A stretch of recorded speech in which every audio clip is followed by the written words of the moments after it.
Hello guys, I was really overwhelmed with the response for the commission work PDF. I'm so glad all of you liked it and thanks for all the responses.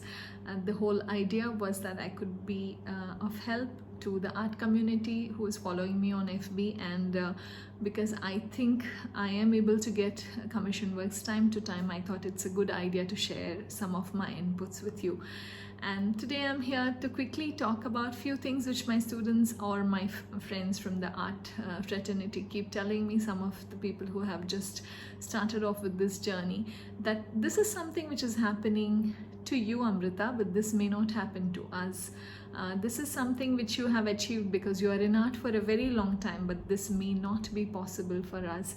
So I'm here to kind of bust few of your myths which you are having in your head about the beliefs you have set in your head about art and art journey, especially if you're planning to be an art entrepreneur. So the number one thing, it starts with the belief you have in yourself and the interest you have towards art. Don't you think so, friends?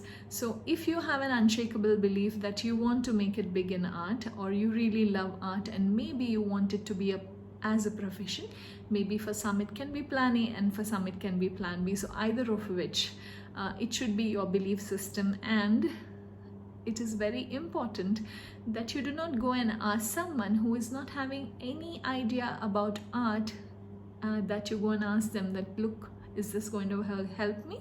Is this going to work out for me? Because they are going to give you answers with the understanding they have about art, right? So that's not the thing to do. So you must ask someone from the art community, or you must ask someone who has been there in art for a long time and has been successful as to how to go about the whole thing. So that's point number one. And the second point is, all of us know that if you put in effort every day consistently for a period of time and give it that kind of energy and effort and value and respect, that is bound to happen. There's no two ways about it, isn't it? So for example, I'm a dentist and also an artist. So if I put them into two different levels, like if I look at dentistry as being the top notch or art being slightly lower, that won't help. I have to give both the equal amount of respect, the equal amount of time, and equal amount of focus from my side for it to go forward as a profession, right? So maybe some of you who are thinking that it may not be possible can just see if you are able to give that kind of time to your art, which you are looking for it to be a profession in future.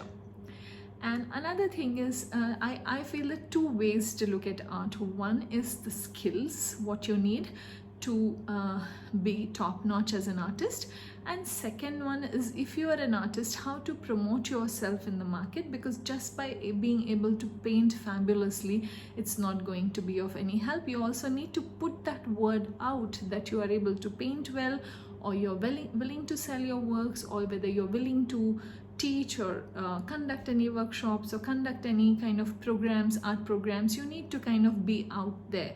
So these are two different facets of being an artist. So most of us are only focusing on painting all the time, and we ignore the rest.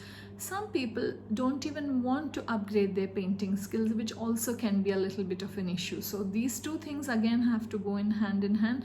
The skill level has to be really upped. So as an artist, I can very strongly say that I have been learning continuously. I invest time, effort, and money in learning continuously because I want to keep learning new things, and what I know is not enough. So even now, whenever some new program is coming up, or if something interesting is coming up, I really put in my effort and try to learn that. So that is also something which most of the artists are not really willing to do, so always do that.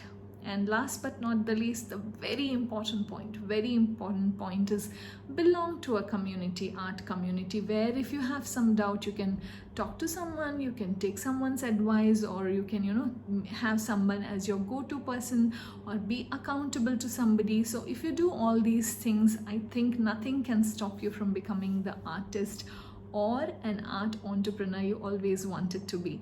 So all of those who have already registered for my webinar, which is tomorrow, a quick reminder for you that it's tomorrow at 7 p.m. India time.